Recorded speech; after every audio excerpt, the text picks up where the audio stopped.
I'm not sure why, but every time you get up here, you need the toilet. Is this my water? Yep. I'm allowed that, am I? Okay, thank you. That won't help, will it? All right. Hey, look, let's open in prayer, guys.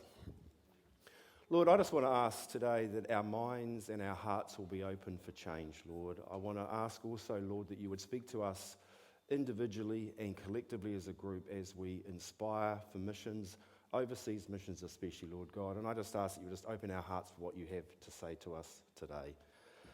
I guess before I kick off, I just wanted to really acknowledge the NZBMS ladies who pray. You know, if you listen to Joan today, and Kay has told me to speak quietly and slowly, so I'll try and keep the energy levels to a limit. But I guess what really impressed me is you hand her a mic and she's got no shaking. You hand her a mic and the words that she has to say come from the heart. And I guess what that really says to me is there's an incredible passion in those ladies, and I'm going to try and remember them, but I know it's Beryl, I know it's Joan, I know it's Gwenda, I know it's Avril, I know it's Kay, and I know it's Robin. And have I missed anybody? And Carolyn, that's it. And I guess the thing that really hits home to me is diversity. So I head Marsh I&D for New Zealand, and basically diversity of gender, age, thought, and thought leadership is really important. So I guess the challenge I would put out to the church is that, yeah, these guys are really passionate and energetic, but we need younger people and we need different people involved in that group. So that would be my encouragement for you guys today. But anyway, let's get into this. I guess what I'm looking for today is a response from your heart. I know that what I will say will go in your mind and you'll analyze and you'll have your analytic thoughts and your own opinions as to what I say, but I want you to listen to your heart, okay? I've chosen the backing template deliberately, and I've done it for this reason, that the lights that are coming from New Zealand basically represent four things. One of them is our heartfelt prayer for overseas missions. And that's what a 92 or 91, Joan? 92 or 91, one of those two anyway, isn't it? That's what Joan does, because Joan physically can't necessarily travel to the ends of the earth to do short-term missions. But what she can do is pray. The other part is our heartfelt messages of encouragement to missions. So the first one is our heartfelt prayer. The second one is our heartfelt messages of encouragement. But here are the two bigger challenges. There's two more. The next one is our finances. So you've seen the videos of the Kolkata. You've heard stories of last week. But if finances don't come from New Zealand in the form of Missions Month in July or throughout the year, things don't happen. Actions don't take place. Lives do not change. And the fourth one that I really want you to listen to your heart as to what God may say is our ability as a church to go out and do short-term missions work. So every time you see that template slide come up, which will sit behind, I want you to remember the four things. It's about prayer, it's about encouraging messages, it's about our finances, and it's about what we can physically do to go out and make a difference. And it comes from the Great Commission. I want to read you Matthew 16:20, and it says this. And as you remember the story, Jesus has risen at this point. Then the 11 disciples went to Galilee, to the mountain where Jesus had told them to go. When they saw him, they worshipped him, but some doubted. Then Jesus came to them and said, "All authority in heaven and on earth has been given to me. Therefore go and make disciples of all nations, baptizing them in the name of the Father and of the Son and of the Holy Spirit, and teaching them to obey everything I have commanded you. And surely I am with you always to the very ends of the earth." So I say again, what is God saying to you? Okay, I'm going to start with a story that just sort of tells you how God will actually speak to you, okay? So I'm a bit of a trade me trader. I'll make no secret of the fact I like to make $1, but I also like the throughput. I like the fun of actually selling stuff. So when my mother passed away in 2020, she had a lot of stuff. I was going to keep some, I wasn't going to throw it all away, and I decided I would sell it. So that's fine, I got through that, but I've also had a little batch of stuff recently. And I put an item on Trade Me that was a lampshade from one of our boys' bedrooms. I basically said buy a pickup because it was relatively large, but it was made of metal. But this particular lady asked me a question, just said, would I post it to the North Island? Now, I'm a trader. I like to make $1 and I like to sell it. So I said, yes, at buyer's risk, I will send it to the North Island. So she bought it. It was not a lot of money. We're talking peanut butter sandwich stuff here, okay? But fundamentally, when I packed it and I paid for the courier and I put it at the front door, I had a little inkling that it may not arrive safely. Okay? So on the Saturday, the 18th of June, I had sent her an email in the afternoon and I asked her if it arrived safely. I'm very, very protective of my Trade Me feedback. I don't want a negative comment. And I've got positive feedback, okay? So I made the mistake of asking her, did it arrive safely? So she came back and said, well, we had a couple of exchanges and I asked if she could fix. This is what she said to me. This is Saturday, the 18th of June. Unable to fix it, unfortunately. Yes, a refund would be good, I think. What do you want me to do with the shade? So what I had done is I had offered a refund in the hope that she would come back and say, no, that's okay, we'll go halfway. But she wants all her money back, including the $10 I paid to send it to her. So then she said to me, what do you want me to do with the shade? And I had some ideas about that as well. All right? So then, on Sunday the 19th of June, so that's Saturday night, Saturday the 18th of June, I'm not in a good space. I'm a bit angry about it, as you can probably imagine, because it's going to cost me, some money. So Paul preached on what was called the golden rule. So in everything, do to others what you would have them do to you, for this sums up the law and the prophets. So very quickly, I had a message as to how I was feeling. And I knew it was for me, because the day before, I had some fairly negative thoughts. And I read that, and I listened to what Paul had to say, and God spoke to me and said, Steve, it's just $10, it's $20, get over it. And God spoke to me. And today, God's going to speak to you. I had two choices. I could ignore it, or I could listen to it. And I listened to it. I gave her her money back, and I got on with life. Do you know what? I actually feel better for it. Yeah, good on you, Steve. Okay, you've heard from Caleb today about the Renew Together brand, and it's Kia Manawanui, creating a guiding approach. God is doing something new in the world, and we are listening. So NZBMS, by its own admission, COVID-driven, has redefined its strategy, its business, and its purpose in New Zealand. And it's come up with 4 guiding approaches to what it wants to do. The first one is that it wants to encourage churches to realise that we have a heart for global mission, people and places. That is the foundational basis of what NZBMS is about. And that is what Joan and her team, it's actually Gwenda and her team who leads, do week after week after week.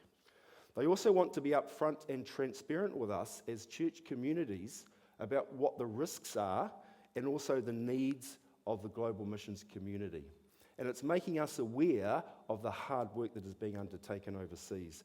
The third is they want to engage with us on a regular basis, and they want to resource us with the resources and information that we need to be successful in the little things that we can do to actually help overseas missions. And my father-in-law's just arrived. Welcome, Hugh. The fourth one is they want us to be clear about who we are and the work that they do and what we do. So fundamentally, we have NZBMS as a resource and a satellite within St Albans Baptist Church to be successful. A couple of facts for you. So if you look at that slide, that is effectively global Christianity. When you look at the bottom circled piece, you can see that you've got a global north and a global south. Now, global north is effectively Pacific region, which is Australia, New Zealand, Europe, and North America. So it's not colour-coded, okay? So just break the world in half. Then what you've got is global south, which is Latin America, Africa, and Asia. Now, in 1970, global south, which is Latin America, Africa, and Asia, was only 43% of global Christianity. But now it's growing. So you can actually see that in 2018, that those parts of the world where missions has been active and proactively furthering God's word in the kingdom is starting to grow. But fundamentally, it's reducing in other parts of the world. So then we couple that with 3 statistics, that the world is becoming more religious. And I know in this church we've debated what religious actually means, because I can be religious and dedicated to sport, and that is my religion. Okay, I take that, we've talked about it before. But in 1970, 20% of the world's population was of no religion, atheist or agnostic. But by 2050, it's predicted that less than 10% will identify with this. But I think we all know that that 10% is going to be Buddhist, Hindu, or Muslim, as opposed to Christianity. And 86% of Buddhists, Hindus, and Muslims do not know a Christian personally. That will also exist in New Zealand. So what it's saying to us, that if we don't do something about that in our little part of the world, individuals sitting in our little chair in this church today, who's going to go and do it? But collectively, we can be powerful with God on our side. And of the annual global church income, so we've got a missions giving next week. 6% of ministry expenses go to foreign missions. I don't know whether that's a good or bad number. I haven't done the stats around New Zealand, but I know we can make a difference next week. And let's think about next week for a moment. So fundamentally, we do this year after year after year, and we give an amazing amount of money. Someone can give $5 and someone can give $500. It doesn't matter. It's what's in here. But next week, let's smash what we did the year before. I know it's COVID dependent. I know inflationary pressures. I know all that sort of stuff. But God rewards those that give. So let's really make a difference next week, and let's smash. I think it was about 8,000 last year. Let's aim for 10 or 15 if we can. And I'm preaching to myself. I'm not standing here telling you to give. I'm also telling myself to give. Kay and I. So I'm preaching everything today to myself. So talking about missions, and I played this slide before. So some of you may remember in May 2019 when I stood up here and talked about missions. And I talked about this in 2 parts. I talked about it in a secular sense, in the context of that too many people die today having not fulfilled their life dream. Now that life dream might be something as simple as going on a trip somewhere in New Zealand. It might be actually making, renewing relationships with the family. It doesn't matter. Whatever hopes, dreams and desires you have, Oliver Wendell Holmes is telling you not to die before you've played it. But the same can actually apply for missions, because missions is not about what we do, it is what we are.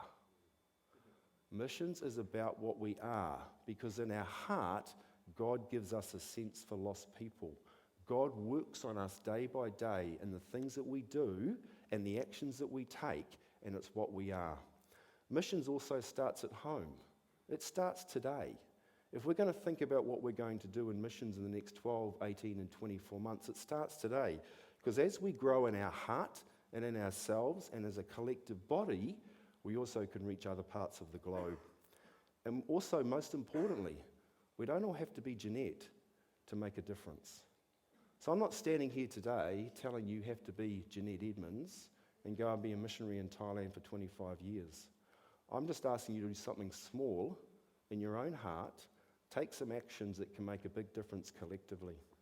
And lastly, the more that you touch, you see, and you feel, and the more of that's something that you can see the chaos and the poverty and the struggle, the more your heart will respond to what needs to be done. And sometimes to respond, you need to be there, and you need to see it, and you need to feel it, and you need to taste it, and you need to know what influence you've had on that particular action to really feel that God is working in you as much as in them. Okay, let me just remind you who our missionary team is.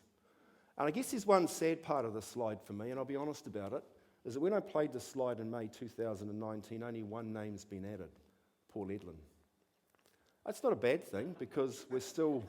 That's not a bad thing, by the way, Paul.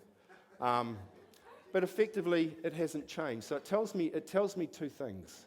It tells me that the people on that list are committed to missions and want to make a difference. We meet, we pray, we talk, and we encourage, and we plan. Now, COVID has slowed us down, but the reality is, to me, that lacks diversity. I know we're a white middle-class church, but we are different, and we have different people. There's no young people on that list. So when I was here last time, I asked, is Caleb young? Or Bradley, sorry. Is Bradley younger, is he? But we need younger people. So we have a great team, but we could do with some more people. The bigger, the better. Okay, I'm going to deviate slightly.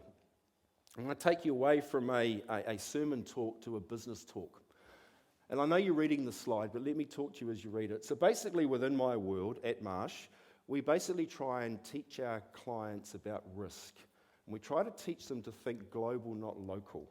We try to get them to understand that raw materials in, exports out, and supply chain matters. So we're teaching them about risk. Now, with overseas missions, there is risk. And I know every one of you sitting there today has probably got plenty of reasons why you shouldn't go, do, or act. So in this situation, this is from the World Economic Forum Global Risk Report. And what they do on an annual basis, in consultation with our company, is they ask 1,000 people around the world a number of questions. And those 1,000 people are not CEOs, are not country leaders, but they are leaders in their own right in the context of the arts, in culture, in business, in community, and whatever the case might be. And they range in age from 20 to 90. So what they're asked to do is to identify the most severe risks on a global scale in the next 10 years.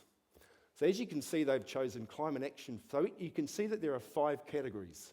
There is economic, there is environmental, there is geopolitical, societal, and technological. And what we say to our clients is that we can't insure you for societal or geopolitical, and not all of environmental or economic.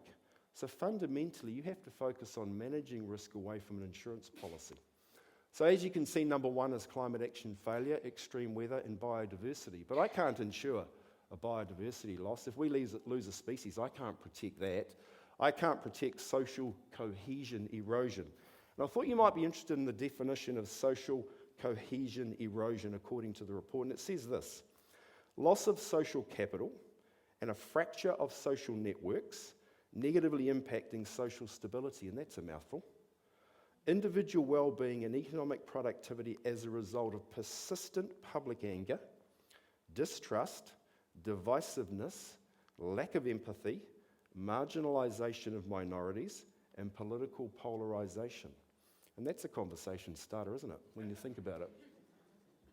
And you look at human environmental damage, natural resource crisis, debt crisis, which is government, too large loans within governments, and then geo-economic confrontation, so protectionist measures. So there are plenty of reasons why a business shouldn't trade globally when you look at that. And I know what you're thinking. There are plenty of reasons as an individual why I shouldn't do overseas missions. So then we go to the next one. And over the next 0 to 2 years, I've taken out the percentage rating, but what they're asked to do is actually then determine what is going to be a critical threat to the world, and each one of those carries a weighting as they pick their top 3. So as you can see, extreme weather, livelihood crisis, and climate action failure. So the moral of the story is there is plenty that can go wrong in a business. So then we look at the New Zealand Baptist Missionary Society risk identifiers. What is the greatest threat to overseas missions from New Zealand? And lo and behold, they say very similar things: geopolitical unrest, future pandemic threats, widening societal wealth gap, climate change, but also, most importantly, falling attendances in churches and ageing populations. Okay? So you're probably all sitting there thinking, I'm too old to go. Well, old means wisdom. It means knowledge. It means life experience. I'm too young to go. Well, young means energy, vibe, persistence. I don't have enough intelligence. Well, lack of intelligence means you can probably do what I do and sell insurance. All right? So it means you can hold a conversation. I get nervous. Well, who doesn't? I don't have the money. Well, who does? Money doesn't matter. So you look at that and you say, there's lots of reasons why I can't. But fundamentally, I'm going to show you in a minute why you can. So remember what I said. What is God saying to you? And those lights meant 4 things. It meant our heartfelt prayer for missions, which we all need to do. It meant our heartfelt messages of encouragement to missions that we all need to do. It meant our finances to make things happen in the world of missions, because if we don't give, who will? And lastly, it meant, what if?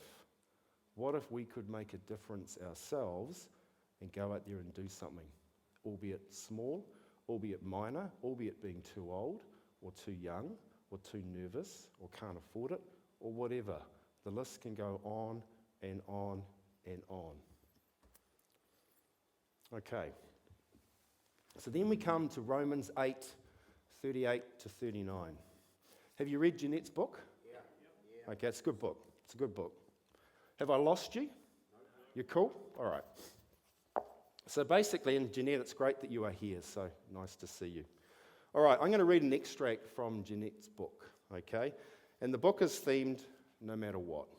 And what you realise really early on in the book is that Jeanette's early life with Ray, and I love Ray Edmonds, because he was my, I wouldn't say Bible class teacher. He took a young man's group. And what he did, he never lost heart in us. So whilst we didn't always turn up, whilst we didn't do our homework, and whilst we didn't always want to be there, he never lost heart in trying to help us. And if there's one man that I can remember as an influence on me, it is Ray Edmonds. But he wasn't easy to live with because he became a Christian at 48. So for 48 years, Jeanette grew up in a home where God wasn't the number one. Okay, So for Jeanette to make a decision to go and do overseas missions was going to be a struggle. So we're going to read from her book. And basically, she was trying to make, so this is effectively a little bit of background. It's chapter 3, Led by Love. So she had been nursing for 13 years, but sensed God's call to be a missionary. At the age of 27, she was seeking God's confirmation. She had heard some awful stories about Bangladesh from people, didn't want to go to Bangladesh. She applied to go to India, but immediately felt, no, that's not where I want to go, and so fortunately wasn't accepted. We went to visit friends in Waimate and basically met a lady called Avril Bennett. And effectively, Avril talked about nursing opportunities in Thailand through OMF. I'm going to blow my nose for a sec, just give me 2 ticks. All right? So I'm going to read from there. For 2 years, I had asking God to show me where he wanted me to go and with which mission. Now here was a specific opportunity presenting itself. She's in Waimate, she's met Avril, and Avril's talked about nursing opportunities in Thailand. But how could one really know? My heart was thumping and my mind reeling with questions about Thailand. The same questions you guys are probably having as well about why should I do something for overseas missions, all right? But Jeanette was about to commit her life. I did not even know exactly where the country was. A bit surprised there, Jeanette, but that's okay. When Avril got out a map and pointed to Thailand, I was petrified. Do you blame her? Right next door was Vietnam, showing her age, where war was raging. All I knew was that the rest of the world expected the communist regime to take over and infiltrate neighbouring countries. Now here's where she's really honest. She says, suddenly I had so many fears. What if I was captured by communists? What if I was tortured? What if I died? Could I learn the Thai language when I failed school cert? No, you didn't say that. You said school level French. How could I cope with eating Thai food, which I had read was so spicy that it scorched inside of you? What about the climate? All reasons not to go. But in her heart, she knew she had to go, and she needed confirmation. But she needed to know that God was going to be there in the highs and the lows, in the doubts, and forever. And her book was called No Matter What. So she wanted to know that God would be there no matter what. It was if a conflict was simmering inside me with 2 opposing voices. Which one was God speaking? How would I ever know? I went to bed and I tried to sleep, but the turmoil in my spirit made it impossible. I spent hours tossing and turning, trying to read, trying to pray, counting sheep, and flicking the light in the bedroom on and off. At 3 o'clock in the morning, I said to God, I'm not going anywhere unless I know it's really you. If you make it clear, I will go anywhere with you, but I have to be sure it's you. In that moment, I experienced the love of God baptizing me all over, inside and out. It was the most glorious awareness of his presence. All the tormenting fears were washed away by a warm, tangible love that flowed over me. At the same time, he spoke to my mind through scripture that answered all my fears and concerns. Romans 8:38-39. I am convinced that nothing can ever separate us from God's love, neither death nor life, neither angels nor demons, neither our fears for today and our worries for tomorrow. Not even the powers of hell can separate us from God's love. No power in the sky or the earth below, indeed nothing in all creation, will ever be able to separate us from the love of God that is revealed in Christ Jesus. That night I knew that I would go anywhere in the world with Jesus just to stay in his love. Having experienced the power of his presence, I fell into sleep totally at peace. At the time I didn't recognize it, but now I understand that I was being invited into a life of intimacy with God. Intimacy that was the very foundation of my sense of call. And the years to come, it was this that gave me the ability to hang on to God through all the ups and downs of mission life and loneliness. From that night on, and here's the crunch, I simply knew that God had called me, that I would cling to his promises no matter what. And that's the title of the book. So what am I trying to say? What I'm trying to say is that I've walked you through secular reasons why businesses wouldn't trade. I've now walked you through the doubts that Jeanette had and why she didn't know if she should go to Thailand. Read the book. There's turmoil, there's struggle. A risk analysis says don't go. But fundamentally, she found a verse that basically said that she is a sinner, but she is forgiven, that there are hard times, but God is there. So regardless of the circumstances, God would never fail. So what I'm saying to you guys, in a sense of a short-term missions trip, that nothing I have said in the last 10 minutes needs to scare us. So what if there's extreme weather? We can put an umbrella up. So what if there's a bit of wind? We get inside. So what if there's a social cohesion crisis? What if there's a livelihood crisis? Well, we don't go there. If we don't help, if we don't try and make a difference, but also we actually realize how lucky we really are.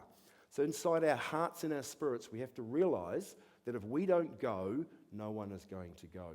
And Jeanette found that promise. So let's talk about Pon. An amazing woman of God. And as I've said to you before, I never actually thought I would be inspired to do missions until I saw it for myself. I saw the struggle, I saw the chaos, I saw the confusion, I saw the poverty, but I saw the happiness in their eyes. I saw the what God had done was so little. So here's me with everything, seeing what they can do with so little. And who is she? She's now 59. She's pastoring in Weset.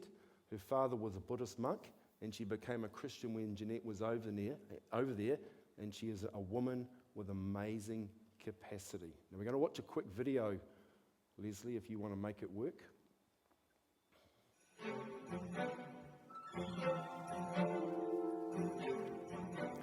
Read the words, not the lip music.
The music's terrible, I accept that, but the words were good. Okay, so sorry, Bradley. Yeah, okay, Liz, I should say.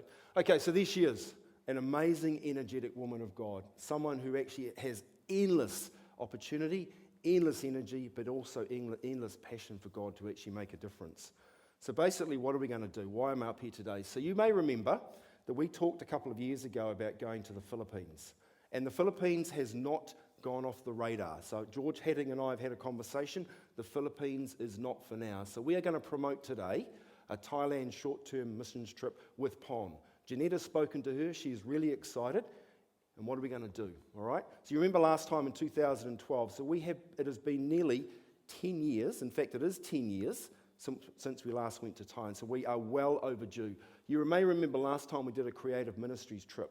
We sang some songs, we did some plays, we did a couple of dramas, we did some puppets. But this time, all we want is people to have a heart for people. We will visit and encourage local pastors. And what you have to remember over there is that pastors don't have any money. They don't have any support. So other than God and a heartfelt prayer, knowing they're doing the right thing, there was a lot of reasons why they shouldn't even bother to do it. The second part is we will visit local churches. And you will be inspired to see. It might be a church of 7 or 8 people, but that 7 or 8 people go and talk to 7 or 8 people, and make a real difference. But they hang on to the word. What do we hang on to? We get upset if the weather's not going to be right today. We get upset if our friends aren't nice to us. We get upset if the pastor says the wrong thing in church. But they hang on to one word from a sermon because it makes a difference, because they know they're running away from a life of Buddhism, because everything around them is in that spiritual realm. We'll go and see community outreach programs where children who will have nothing compared to us, nothing in that lifestyle, but you'll see them happy. They want to be there. They want to take in the word. They want to learn. They want to understand. They want to meet you. I told you last time in 2012 we went to a particular family. This woman wanted us to come into her house because she believed she would be blessed because these people from New Zealand actually came in to bless her home. Jeanette said, just go with it. Just go with it. That fundamentally was the difference we made. So she felt blessed that Kiwis from New Zealand turned up to see her. We will also meet local Christians. So I say, the skill set required is a heart for people. And I repeat again, go and see it, go and touch it, and go and feel it. And God in action, and see the chaos and the poverty, and you'll realize how lucky you are. I've told you the story before with the AIDS temple, where Pon and Jeanette, these people were dying. Why would you go to an AIDS temple when probably my attitude was they deserved it, they're not going to last very long, so let's get out of here. But Pon and Jeanette were there praying for them, they were there encouraging for them, because at the end of the day, they were a lost soul for God. So make a difference in their life in their last few months, few weeks, whatever the case might be. But Pon was committed to doing that. We went to a women's prison where she wanted to teach these women that there was a life outside of what they were doing, a life outside of the actions they'd taken, a life outside of the life they lead. So fundamentally, go and see it, touch it, and feel it. And remember the things we've done for her. We bought her a car. So 2.5 years ago, we raised $9,000 in this church for a 1996 Honda City. That photo you saw before was Pon sitting in that car. Effectively, it's 20 to 25,000 baht per year, and there is 100% tax. But fundamentally, that car has opened her world. It's allowed her to move. It's allowed her to travel. It's allowed her to network. It's allowed her to do a lot more other than being in WeSet on a day-by-day basis. But it's made a massive difference to her, being encouraged that outside of Thailand, Christians are supporting her. So this God must be real. So imagine the impact it has if people from New Zealand come and see her in Thailand to see what she's doing day to day, to encourage her, to pray with her, to finance her, but also to make a difference on the street with her. And there's the car. So what are the logistics?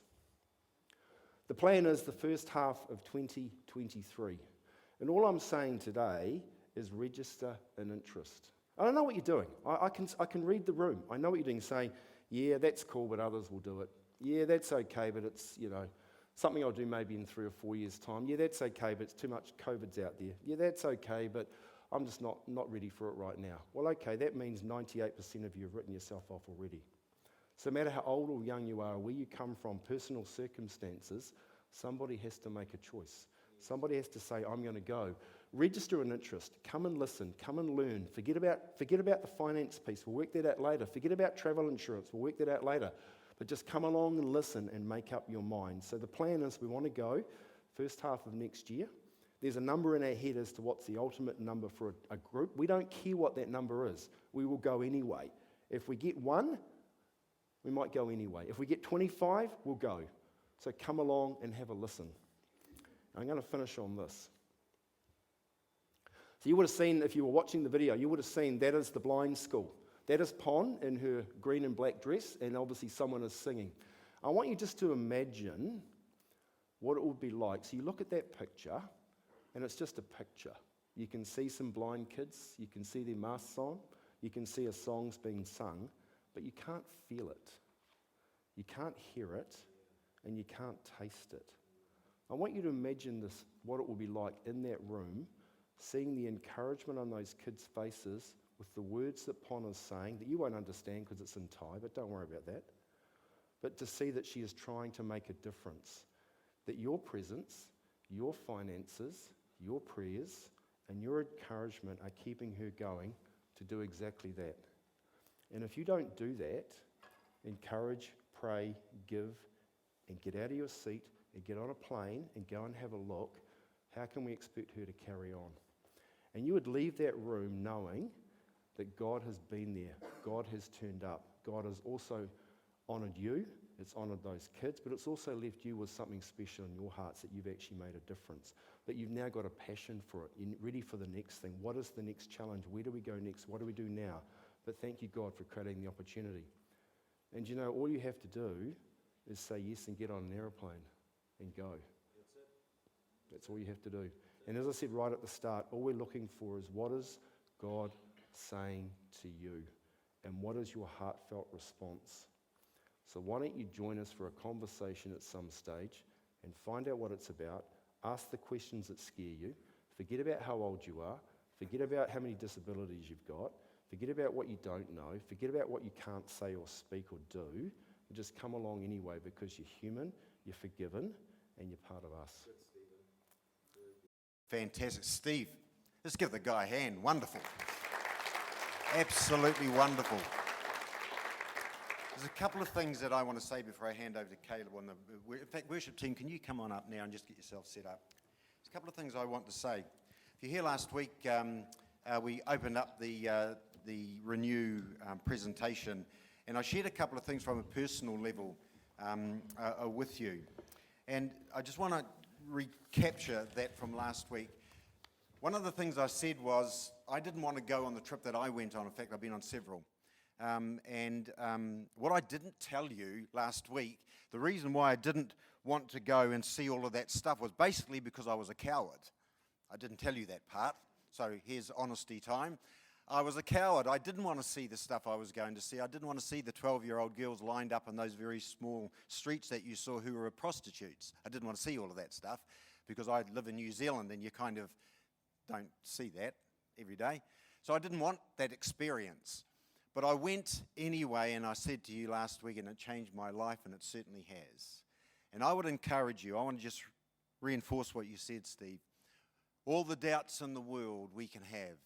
But at the end of the day, we have to have the courage to step up to the plate and say, count me in. Count me in. And go check it out. Just go and check it out. So I want to encourage you to do that. Go and check it out. You never know. You may come back completely transformed and changed as I was. You never know. Oh, by the way, that whole coward thing, I'm really not a coward anymore. Not at all. That was one of the changes that happened. It's been a tremendous time. The last thing I want to say, second thing, which is the last thing, is I also talked last week about we're doing this offering next Sunday on the 17th. We'll have just a couple of baskets down here. We'll all come out of our seats and you'll come down with your children with your offering. Hopefully that's what you'll do. You'll come prepared for that. In the church, I think the church newsletter or electronic newsletter, there are 3 ways in which we can give. There is come to the offering with cash. You can do a transfer, electronic transfer, and we've got the bank details. That's all been put in there. But the other thing that you can do, we'll have these cards next week, is write out a pledge card. If you don't come prepared with the money, then you can write out a pledge card. You do have to sign it. We need to know your name. Sign it with your phone number, and you have 14 days to honour the pledge. Yeah? 14 days. Because we need the money to send up to where it needs to go, so we can't wait for 6 months. So here's the thing. Next week when we take up this offering, this is not a transfer of your tithe. Malachi talks about tithes and offerings. Here's the thing about tithing, church. In the Bible, tithing is never, ever about generosity. Tithing is about responsibility. But an offering, that's generosity. So this is an offering that goes over and above your tithe. And what you give, that's between you and God. God's already spoken to me about what he wants me to give about 3 weeks ago, and I went, really? Really? But that's what the Lord said, and I will be obedient to that, darling.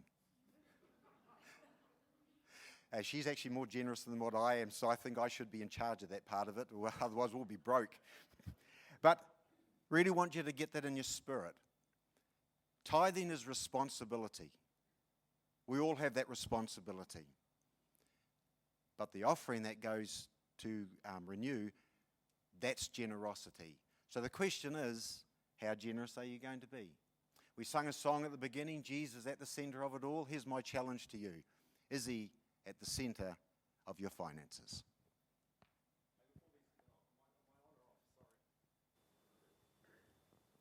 Thanks, guys. Hey, look, before we do our last song, and obviously I want to invite you guys up for prayer, and the prayer team will be here, but I'd love to pray with you as well. And I guess, who am I talking to here? Jono, I'm talking to you. Bill Travai, I'm talking to you. Alex Davies, I'm talking to you. Graham Alexander, Allison, I'm talking to you. I'm not talking to those that are obvious. I'm talking to anyone and everyone. So come down here. If you want to pray about what you could do, how you could do, if you disagree with me and want to come down and pray about that, come down and pray with me. And if no one comes down, that's fine. I'll just stand here looking silly, but we'll give it a go anyway. But I reinforce what Paul said. God will give you a number. God will give you an action plan. It's up to you to obey and act and give it a go. And remember, coming along for a conversation doesn't mean you've said yes. It just means you want to know a bit more information. Murdo, I'm talking to you as well because I remember you last time. Tony Bennett, I'm talking to you. Charles, I'm talking to you. All right? Let's go. Thanks, guys.